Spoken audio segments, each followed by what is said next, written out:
और बताता हूं कुकाज है।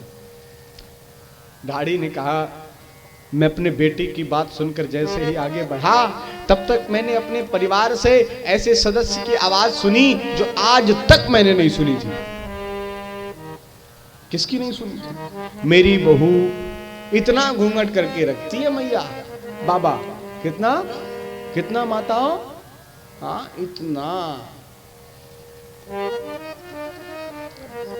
आज भी आप ब्रज में जाओ, गांव प्रदेश की ओर जाओ, वृंदावन में महाराज इतनी चूड़ी और इतना घूंघट करके माताएं रहती, आज भी रहती।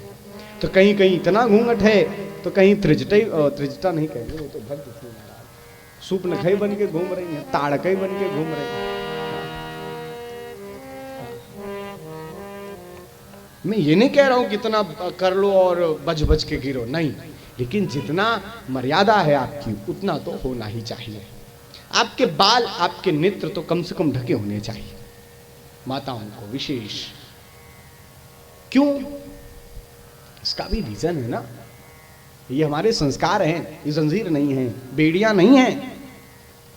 आप खूब IAS PCS बनिए, खूब बड़े बड़े ओहदों पदों पर जाइए, लेकिन जो मर्यादा है आपकी उस पर स्थिर होकर चला जाए, है ना, उस पर होकर चला जाए। आपका बाल कोई परपुरुष न देखे, आपके सिंदूर कोई परपुरुष न देखे, आपके नेत्र बड़ों से न लड़े, क्योंकि एक मर्यादा होनी चाहिए, इसलिए नेत्रों तक का पर्दा है और कुछ नहीं है। महाराज दशरथ जी मैया सिया को इतना प्रेम करते हैं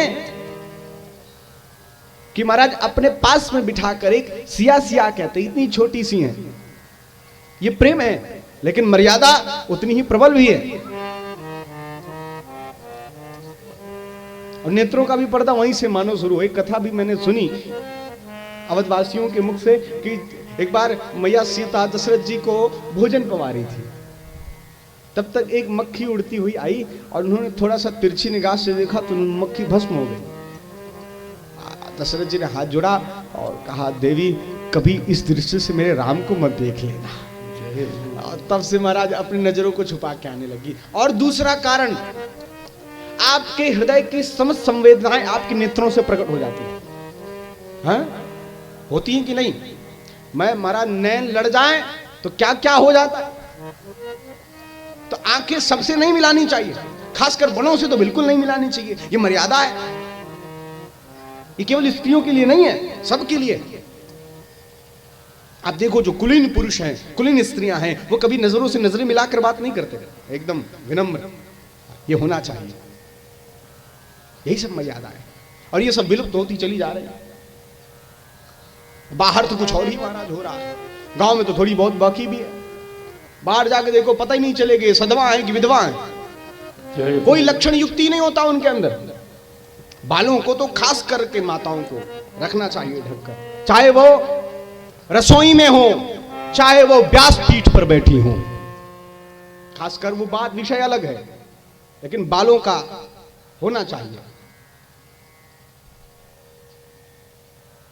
जो सधवा के लक्षण हैं उन सभी चिन्हों से युक्त होनी चाहिए। लेकिन सब हमारा फैशन वो नाना प्रकार के वो करिया उज्जर लाल लपेट लेंगे जरूर, लेकिन एक सुंदर सा सिंदूर लगाने को कह दे तो वो नहीं लगाएंगे। अरे महाराज एक दिन फोटो आया साकेत भैया, हम काफी देर तक हंसते भी रहे और अजीब भी लगा। एक माता श्री यहां से सिंदूर लगाए, यहाँ अलग फैशन शुरू हो रहा। माताओं की चालाकी देखो, यहाँ हल्का सा लगा करके फिर यहाँ से पल्ली बाल झाड़ लेंगे, सिंदूर दिखे ही नहीं, कोई समझे ही नहीं कि हमारा विवाह भी हुआ है।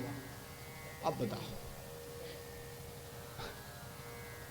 ये सब चीजें हो रही।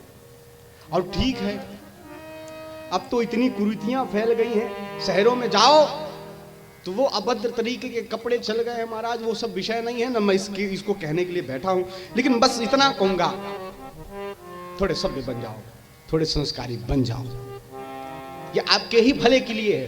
भोजन कितना भी सुंदर हो, क्या उसे दरवाजे के बाहर रख देते हो? क्या उसे खुले में रख देते हो? भोजन बहुत महत्वपूर्ण है, बहुत ही स्वादिष्ट है, सुंदर है, लेकिन ढक के क्यों रखते हैं? क्योंकि उसकी पवित्रता, उसकी शुद्धता बनी रहे।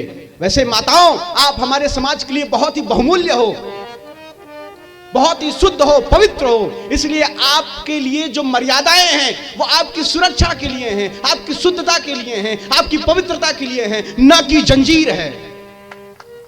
जंजीर नहीं है, वो आपके ही हित के लिए है। हमारा तो सनातन धर्म कहता है यत्र नार्यस्तु पूज्यन्ते रमन्ते तत्र देवता। जहां नारियों की पूजा होती है वहां देवता भी रमन करते हैं। सदैव सम्मान होता आया है, सम्मान हो रहा है और होता ही रहेगा। बस हम अपनी मर्यादा में बने रहें तब।